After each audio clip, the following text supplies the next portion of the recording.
জন্মের পর এটা আমার প্রথম খেলা দেখা ক্রিকেট। আগে আব্বু দাদুদের দেখতাম, সবাই টিভিতে খেলা দেখতো, কিন্তু আমার এটা প্রথম অভিজ্ঞতা, প্রথম এক্সপেরিয়েন্স যে আমি স্টেডিয়ামে বসে থেকে আমার প্রথম ম্যাচ দেখতেছি। এটা অনুভূতিটা কেমন? অনুভূতিটা মানে অ্যামেজিং, বোঝানোর মতো না, অনেক ভালো। আমি শহীদ জিয়াউর রহমান মেডিকেল কলেজ থেকে আসছি, 4th ইয়ার স্টুডেন্ট। আমি খেলা অনেক ছোটবেলা থেকে দেখে অভ্যস্ত। আসলে ঢাকাতে তো এতদিন খেলা হতো, মিরপুরে হয়, চিটাগাঙে হয়, খুলনাতে হয়, তো বগুড়াতে আর জীবনে প্রথমবার স্টেডিয়ামে।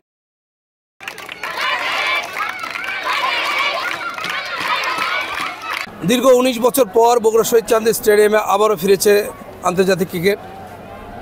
আজকের এই আফগানিস্তান এবং বাংলাদেশ অনূর্ধ্ব-19 এই খেলার মধ্য দিয়ে বগুড়ার দর্শকরা আবারও উজ্জীবিত। এটা প্রমাণিত হয়েছে যে বগুড়ার অসংখ্য ক্রিকেটপ্রেমী দর্শক রয়েছে। এই মাঠ আজ পরিপূর্ণ।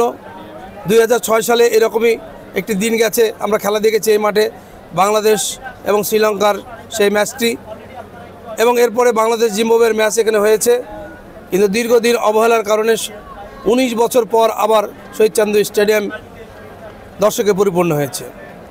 তো সে কারণে বিসিবি যদি এখানে এই মাঠটি সম্পূর্ণ সংস্কার করে, আবার যদি ফ্লাড লাইটগুলো সংস্কার করে জ্বালিয়ে ওঠে, তাহলে এখানে দিবারাত্রি ম্যাচগুলো হবে এবং শহীদ চাঁদ স্টেডিয়াম যে আন্তর্জাতিক ভেন্যু ছিল সেটি যেন আবারও ফিরে আসে। সগৌরবে উত্তরাঞ্চলবাসী যেন আন্তর্জাতিক ক্রিকেট ম্যাচগুলো দেখতে পারে, সেই প্রত্যাশা আমাদের। জি, এই ফার্স্ট টাইম ফ্যামিলি নিয়ে এসে সরাসরি মাঠে বসে স্টেডিয়ামে বসে খেলা দেখতেছি, খুবই ভালো লাগতেছে। ছোট বাচ্চা আমার আছে, খুবই আনন্দ উপভোগ করতেছে।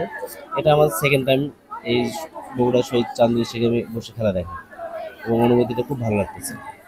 এই যে বগুড়ায় অনেকদিন পর খেলা হচ্ছে, দীর্ঘদিন খেলা ছিল না, সামনে আরো বিপিএল বা আন্তর্জাতিক ম্যাচ এখানে চান কিনা, ফ্যামিলি নিয়ে এসে দেখতে চান কিনা? জি অবশ্যই, অবশ্যই। এটা আমাদের বগুড়ার ঐতিহ্য যে বগুড়া চান্দু স্টেডিয়ামে বিগত 17 বছর আমরা খেলা দেখতে পাইনি, এটা আমাদের সৌভাগ্য। পরবর্তীতে আমরা আরো এরকম ম্যাচ আরো সুন্দর একসঙ্গে বেশি সবাই বসে দেখতে চাই। আমি দেখতেছি বাচ্চাদেরকে নিয়ে এসেছেন, বাচ্চাদেরকে নিয়ে খেলা দেখতে কেন এসেছেন? বাচ্চারা যাতে ভবিষ্যতে খেলা প্রেমী হয় বা মাদক থেকে দূরে থাকে। জি অবশ্যই, আমার ছেলে মেয়ে দুজনেই খেলা ভক্ত। আমার মেয়ে বগুড়া ইয়াকুবে স্কুল অ্যান্ড কলেজে পড়ে, ওকে 3য় শ্রেণীতে। ও 3 দিন আগে ওদেরকে শিডিউল দিয়ে দিয়েছিল যে খেলা দেখার জন্য। ও সকাল থেকে বলতেছে, বাবা আমি স্কুল শেষ করে কোচিংয়ে যাব না, আমি সরাসরি মাঠে চলে আসবো। এই জন্য আমি ফ্যামিলিকে নিয়ে এসে খেলা দেখতেছি। আপনার ছেলেকে ক্রিকেটার বানানোর ইচ্ছা আছে কিনা? জি অবশ্যই।